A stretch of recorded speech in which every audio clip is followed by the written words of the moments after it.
Hello, everybody. This is Jack Hickey, a trial lawyer here in Miami, Florida. We wanted to present to you today a brief interview of Rene Basulto. Rene Basulto is a registered professional engineer. He is a general contractor, and he's a licensed inspector, building inspector in the state of Florida.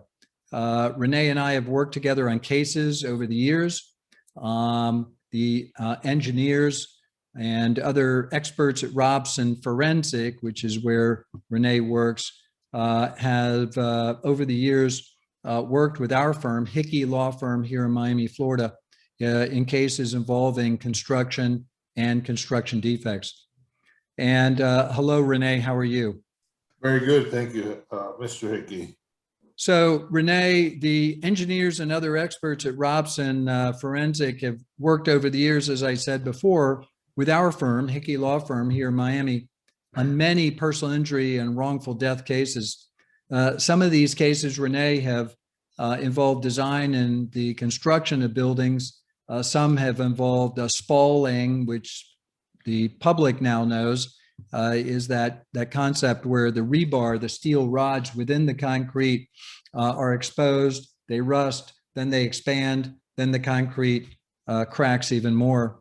Are you, Rene, as a registered professional engineer and contractor in the state of Florida, are you familiar with the geology and the construction that we have commonly here in South Florida, like the construction at the Champlain Towers South? Are you familiar with that? Yes, I'm very familiar with that. I've been working in the construction industry for about 40 years here in South Florida. Everything from digging ditches when I first started, which involved massive geology with the rocks, moving rocks and sand around, to design and construction, plan review, etc. But very, very familiar on what it takes to build, the conditions that we find on different sites, methods of construction, and what needs to be done and what can go wrong with construction as well. Have you been involved, Rene, with 40-year recertification projects? Actually, yes. In addition to working with Robson, I also have an engineering firm which was founded in 1993, providing design for construction, in addition to the construction company that I have. And one of the services that we provide is 40-year recertification to comply with the ordinances from Miami-Dade and Broward County. Rene, I'm sorry. Subsequent 10-year inspections. Right. And sorry. So let's get right into it. Let's get right into Champlain Towers South. We have here the Chief Technology Officer for Hickey Law Firm, Andrea Villarnovo. Andrea, could you put up on the screen, please, the photos from the 2018 inspection report, and let me know when that's up.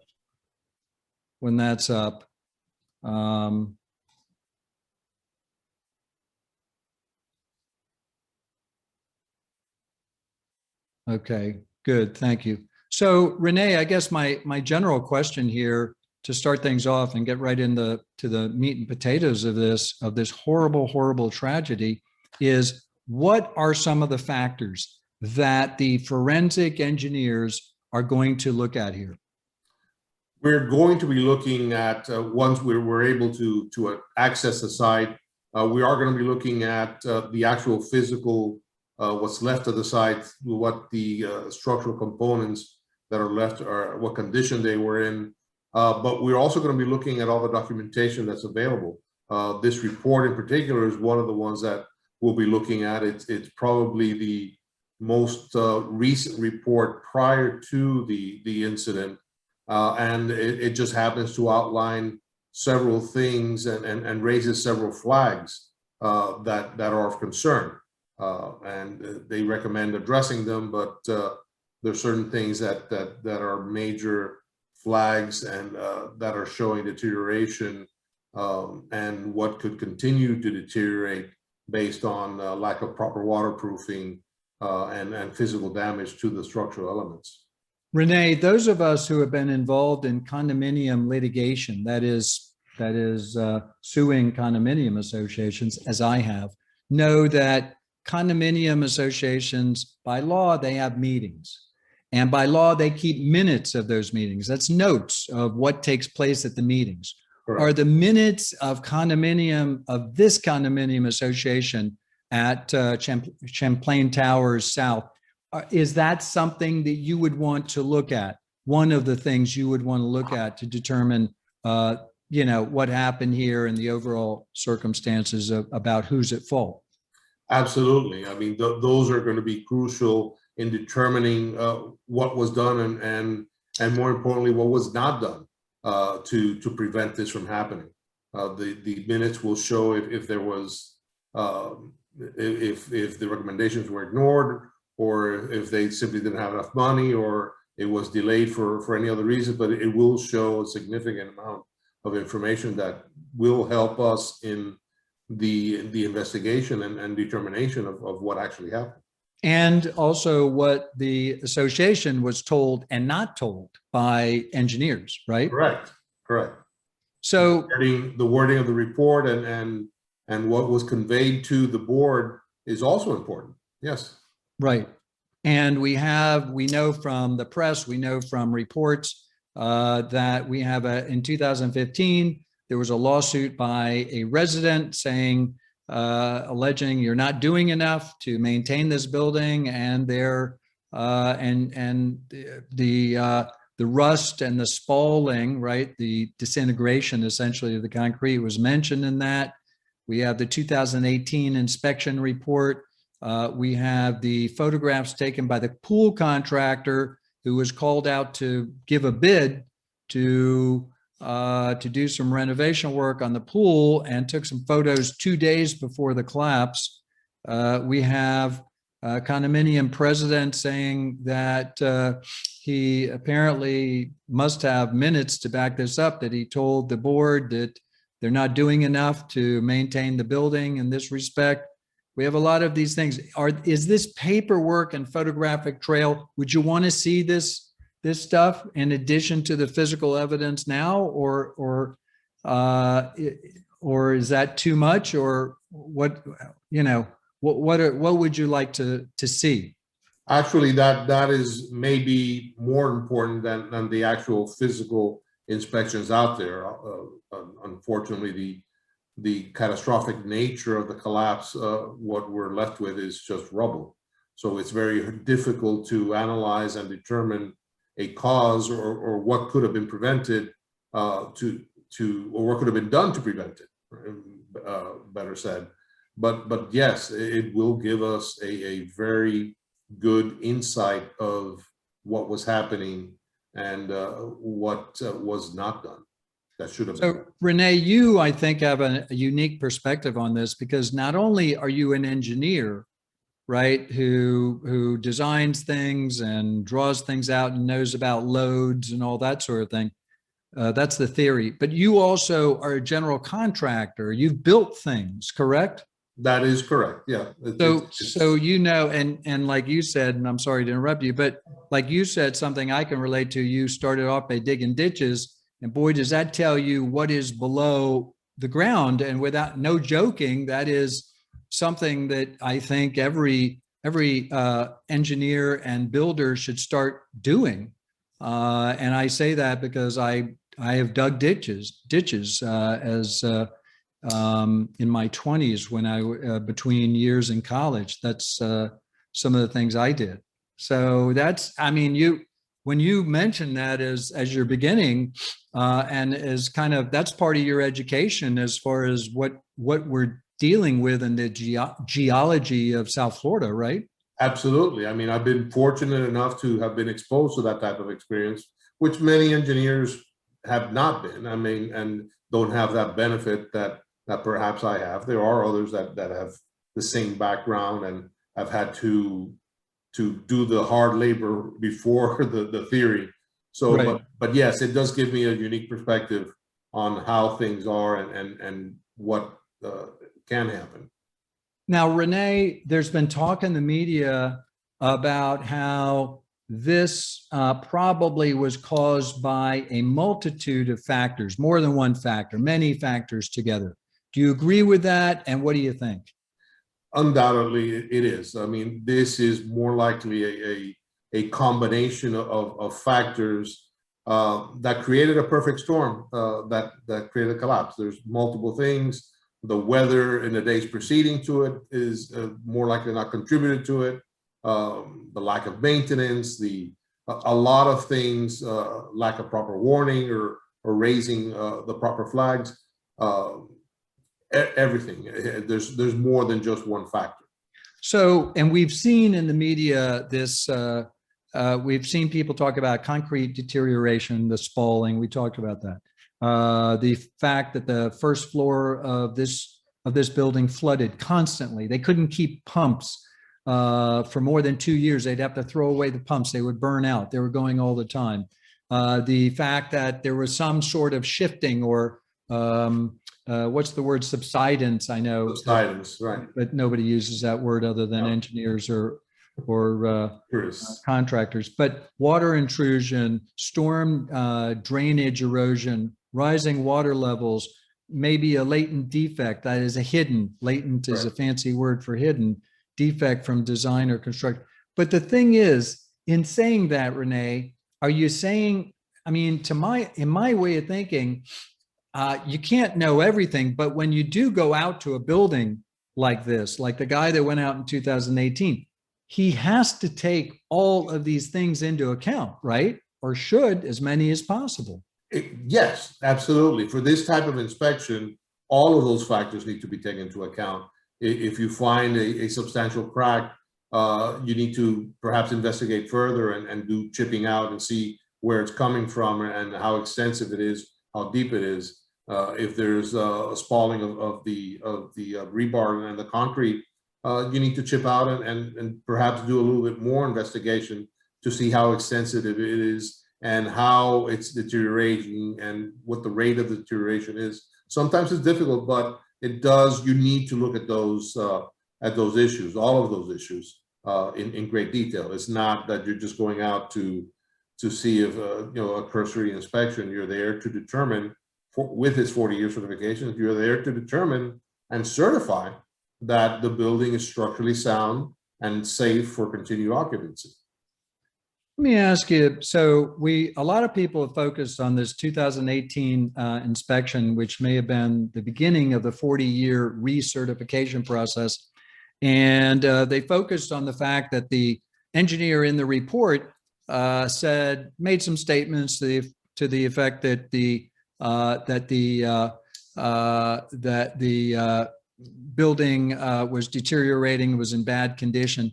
Do you agree, or do you believe that when you do a report like this, you have an obligation not only to say it's bad, but to give some idea of the urgency of it, number one, and number two, what would be the consequences if you just let it go? If you don't do anything, here's what might happen.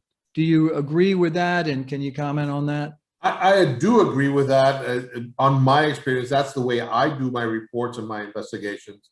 I don't think, and that's a personal thing for me and based on our ethics. And we as engineers, as design professionals and contractors, we're here to ensure the health, well-being, and safety of the public.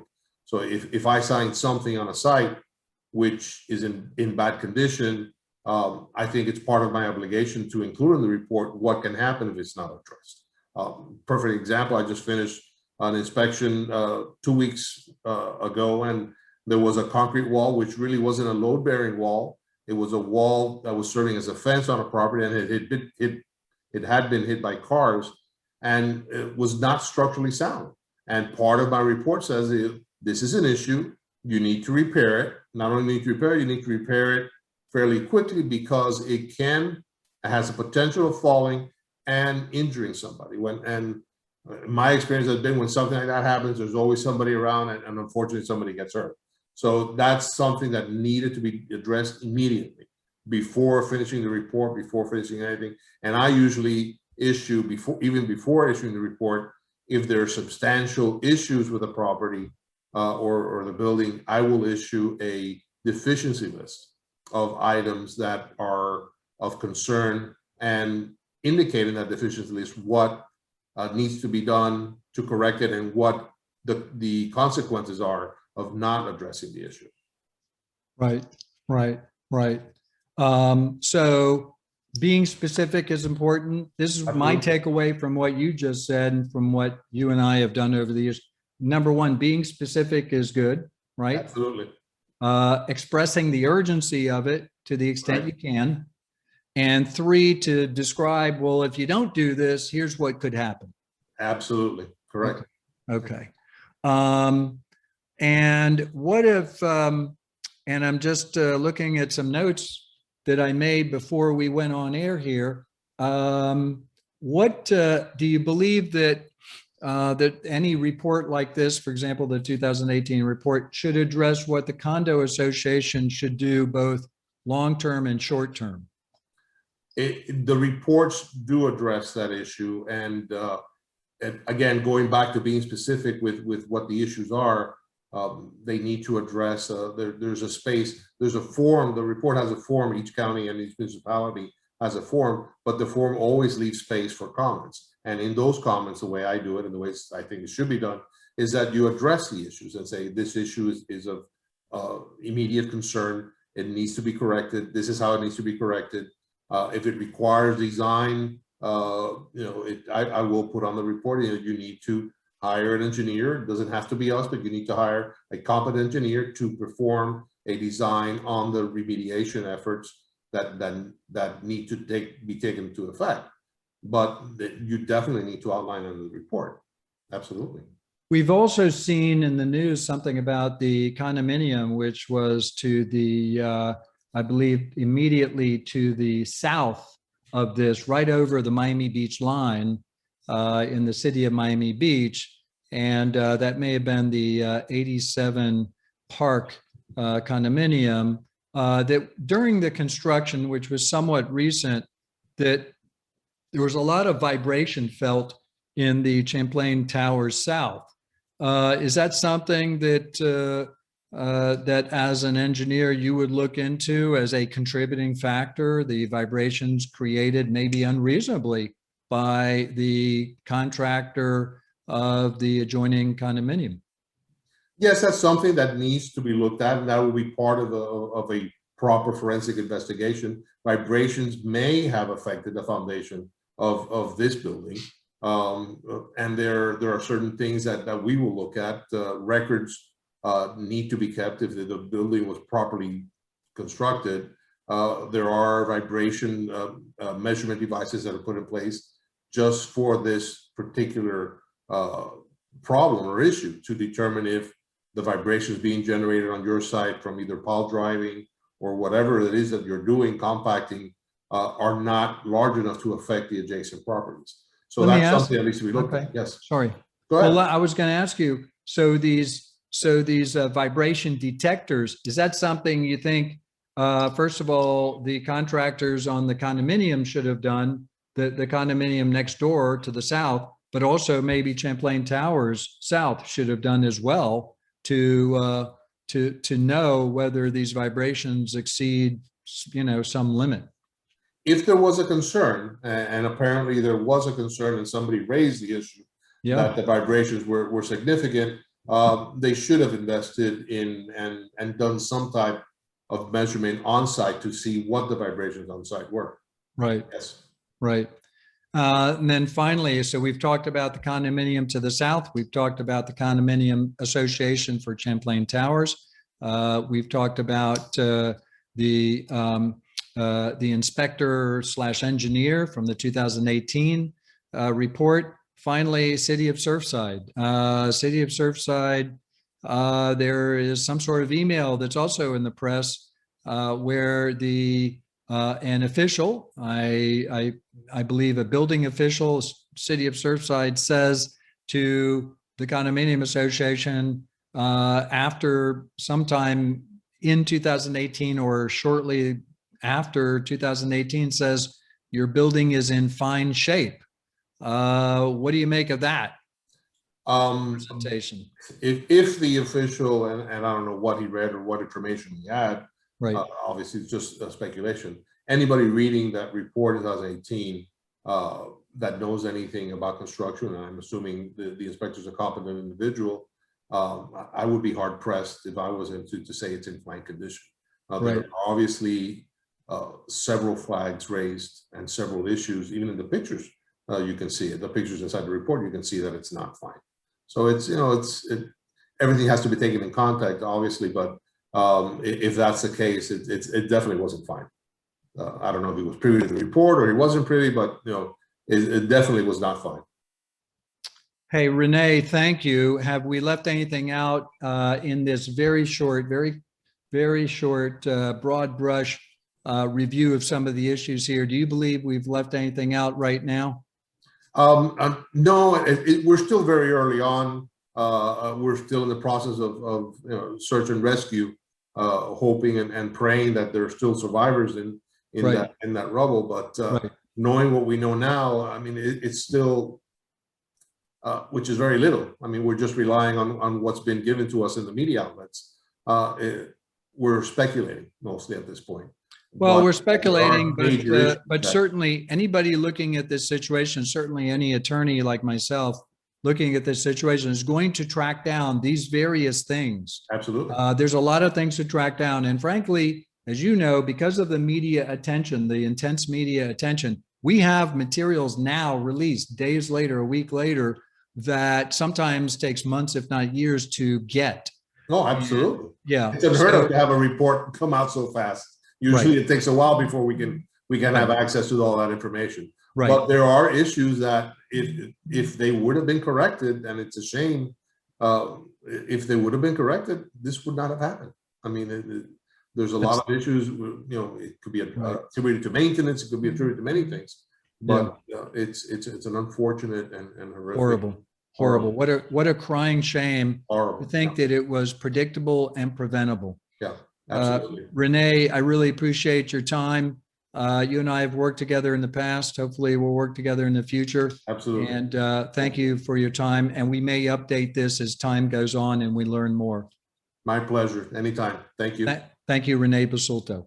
This is Jack Hickey signing off, trial lawyer here in Miami, Hickey Law Firm. We have 4 lawyers and we handle personal injury and wrongful death caused by, among other things, construction defects. We've worked with Rene Basulto in the past, and we're going to be over time addressing some of these issues for whomever wants to review these videos. Thank you very much. Thank you.